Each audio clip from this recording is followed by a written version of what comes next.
You ready? You ready? I thought you were gonna put a hat on. I put my hat on and then I took it off, and then I was like, oh, it kind of brought it down a little bit. I like a hat, babe. Does this look okay? Yeah. Does it look like I have a fat head? No. I really need a haircut.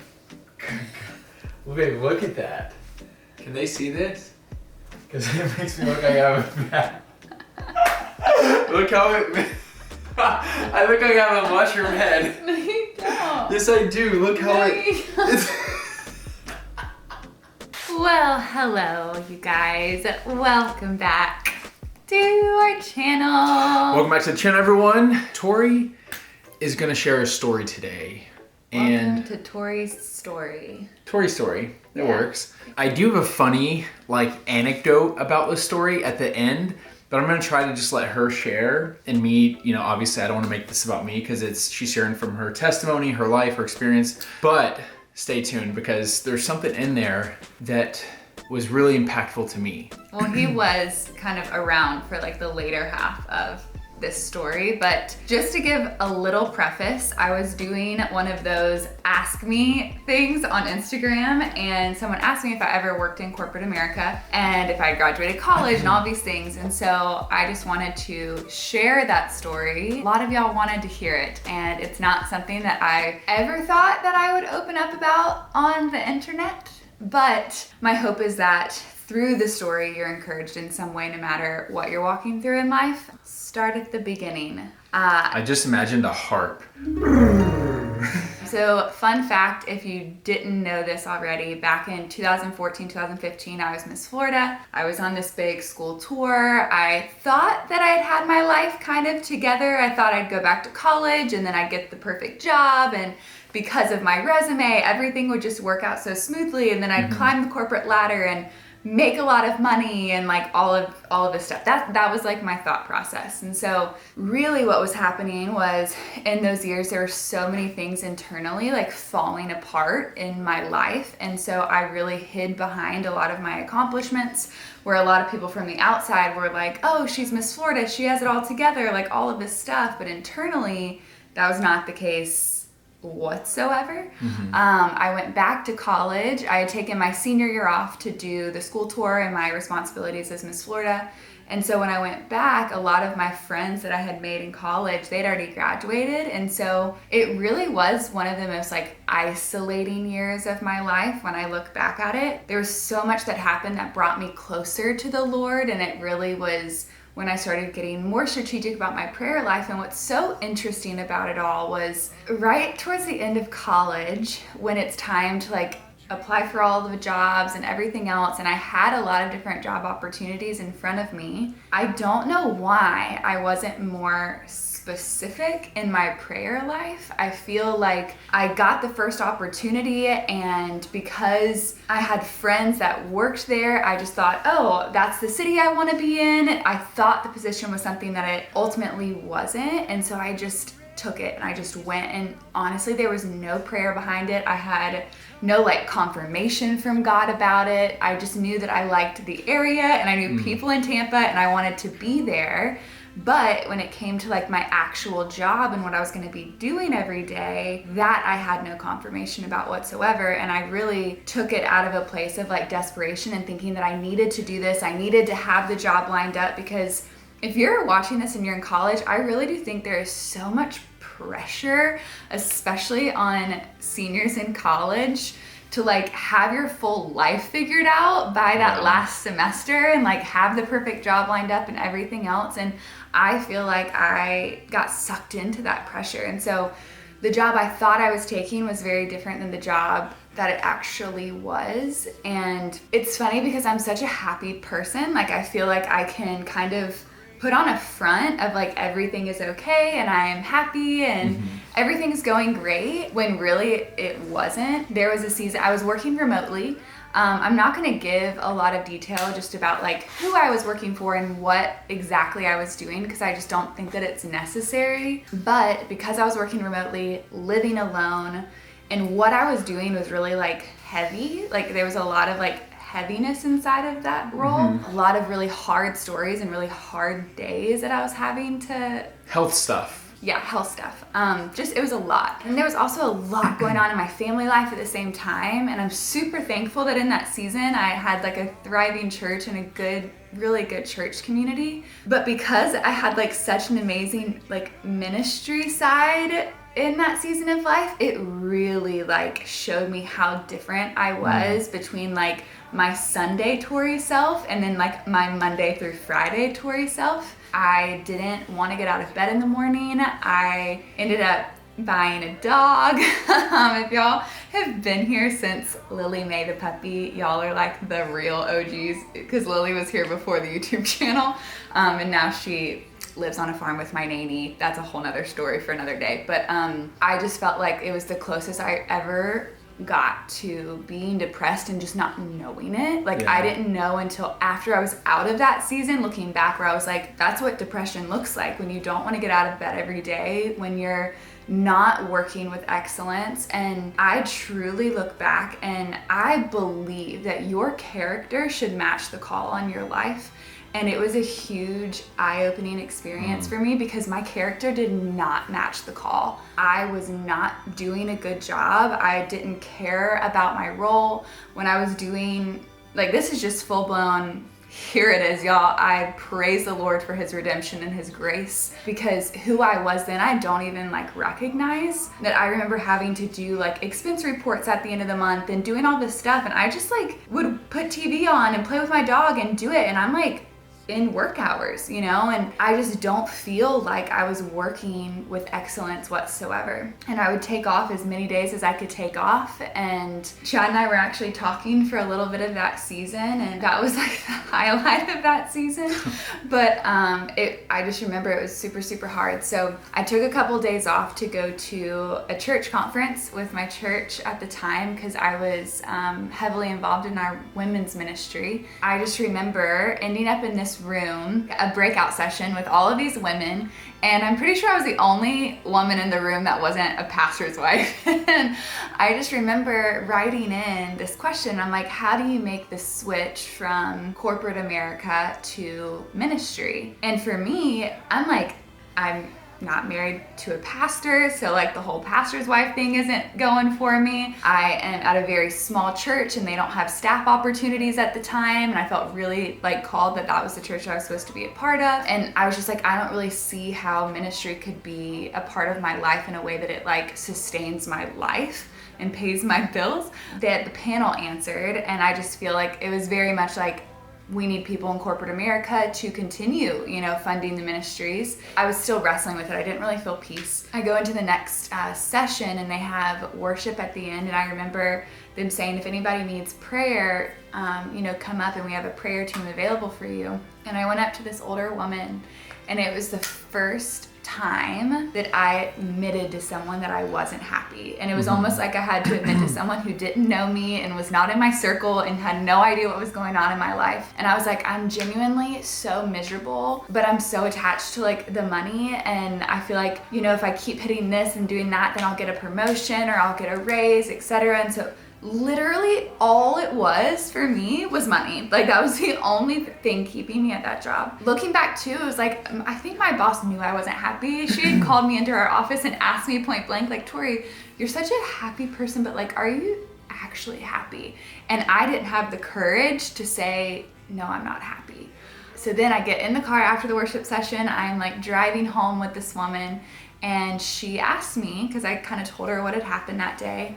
She asked me, Tori, do you ever think that you would leave that job and try to find something that's like more suitable for you, like something that you really love and enjoy? And I was like, I don't know. Like, I feel like I don't know what I would do. And to be honest, I'm really attached to the money. Like, and I was realizing in the moments that like, I was really idolizing the money and the position and the status and the achievement of it all. And I didn't want to be called a quitter. And so because of that, I get back home. I was also having insomnia. I wasn't sleeping. I think I got like 2 or 3 hours of sleep every night because I was experiencing so much anxiety over the job as well. I remember laying down on the couch with my pup and taking a nap, and actually waking up to a missed call from the HR department.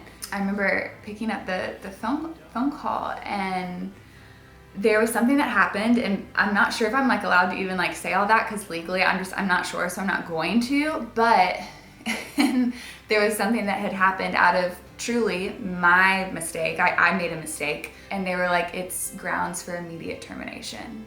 And I remember being on the phone texting with my mentor and her husband, who was my pastor at the time, and saying like, I think I'm getting fired, like as I was on the phone. And then it happened, and like that was it. Like I was immediately terminated. And I remember going over to my pastor, my mentor's house, and they had ice cream waiting and were ready for me to just like cry it out and vent. And I think that what was so hard was it was a mistake that I had made, but it kind of felt more of like a character thing than the reality of the situation. That was, I was not working with excellence, and if I was my employer at the time, I would not be satisfied with their work.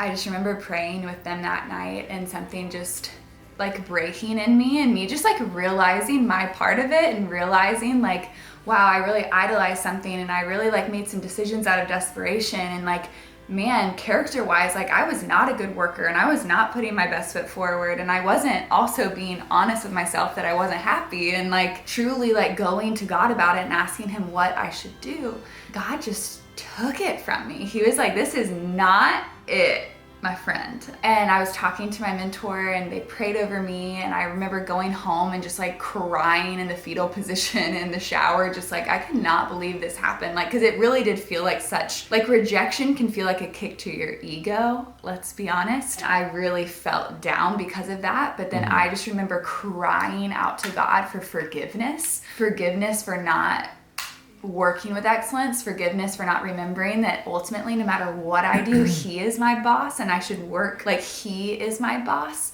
The next day, I called another mentor of mine who ran a women's ministry called For the Girls International at the time. I was talking to her about it, and I was asking for her advice because she's an amazing businesswoman. She was like, well, why don't you come work for us?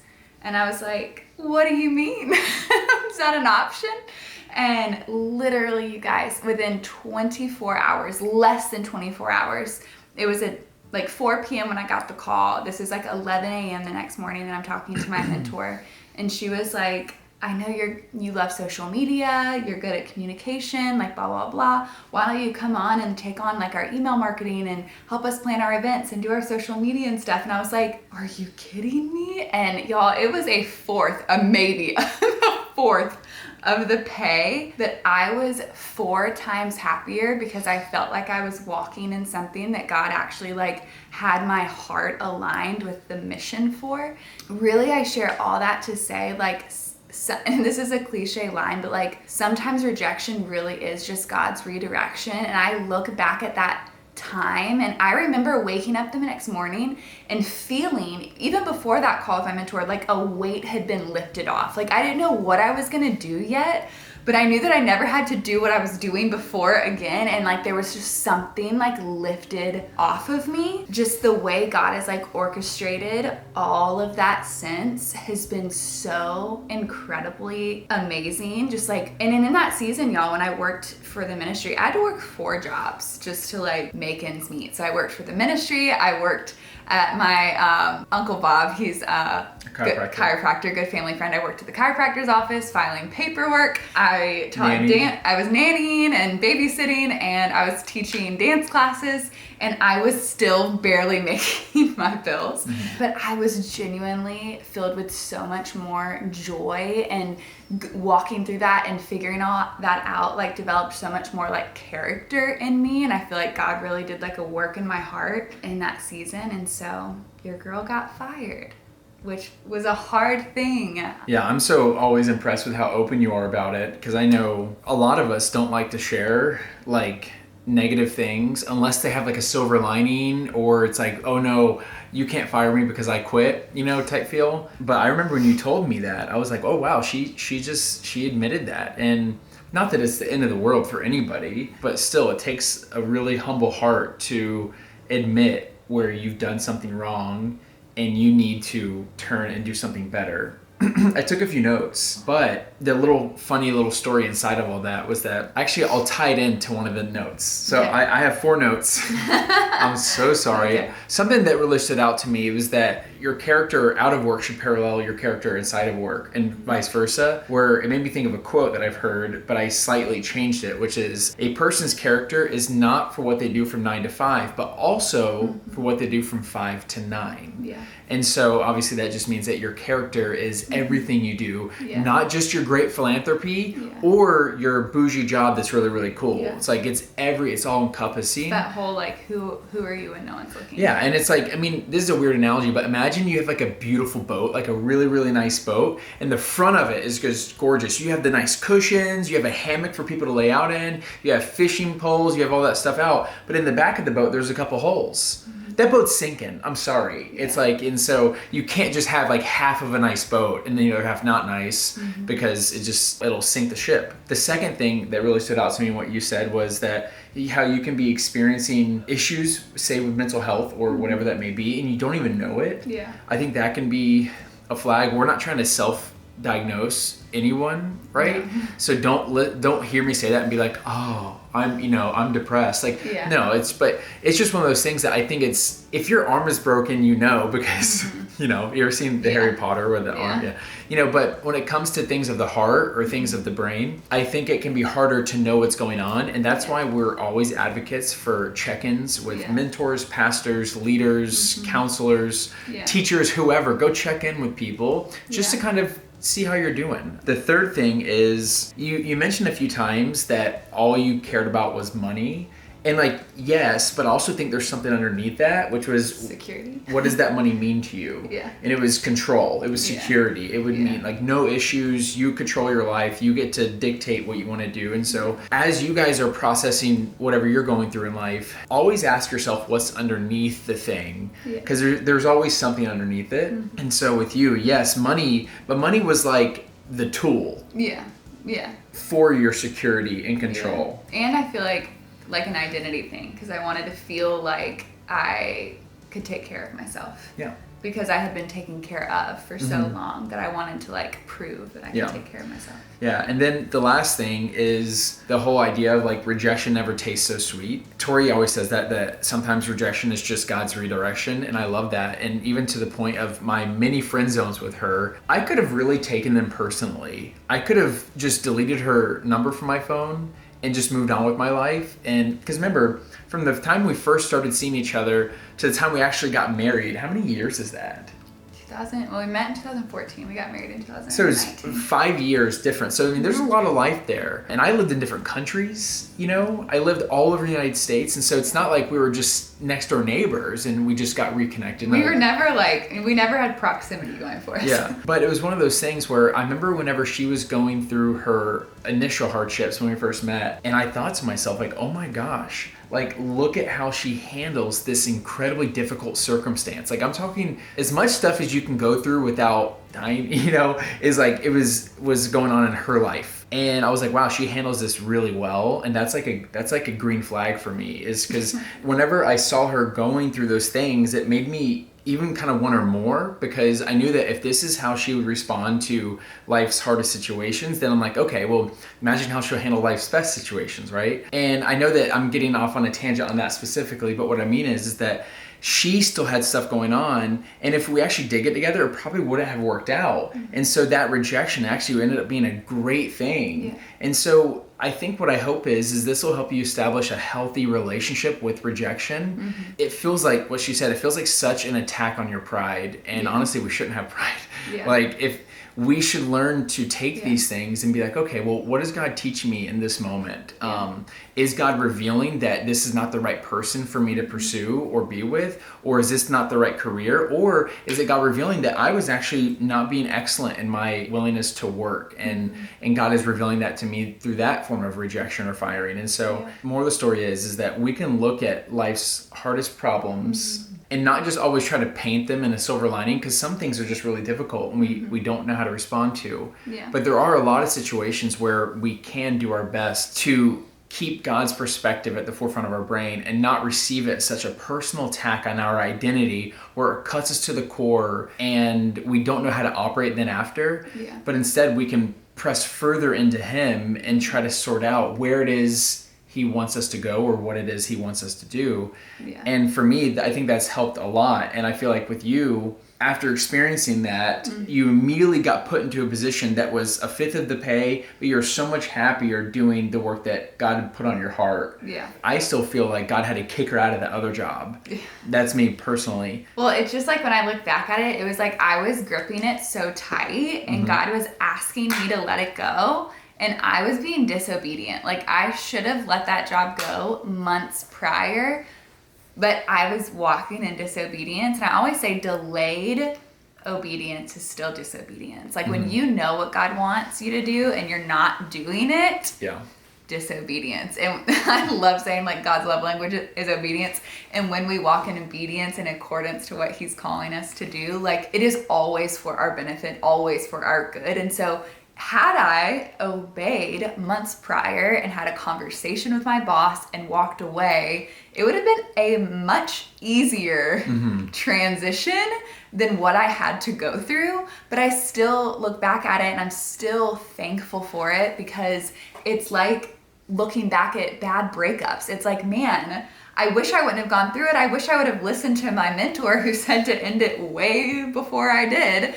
And it wouldn't have been as difficult or as hard. But I look back at those breakups and I'm like, wow, that was the most incredible thing because it led me to Chad, you know? And so I think a lot of times we want to avoid heartbreak. We want to avoid hard things, but like things that matter are hard sometimes. Yeah, and also the longer we hold on to something, instead of doing that hard thing, it's going to be even harder. Because even like I've stayed in relationships that I should not have been in. Yeah. And it makes getting out of them even so much more harder. Difficult. Yeah. Soul ties and heartache and emotional bonds, all this stuff. Yeah. I'm like, man, that could have been solved a long time ago. Yeah. Moral of the story. Truly press into the presence of the Lord. Like you aren't going to find out what God is calling you to in the presence of people. You're going to find out what God is calling you to in his presence. And so make sure that you're getting in his presence. And once he reveals that to you, walk in obedience and he will, he's your provider. Amen. Fail early, fail often, but always fail forward. And so as you're failing in life like we are, always fail forward because you'll end up further than where you were. Stay tuned for next video where we're introducing Subscriber of the Month back. And then we're also bringing Cooking with Chad back. So many fun things coming. We love you guys and we hope you feel encouraged. We'll see you in the next video. Bye-bye. My leg is asleep.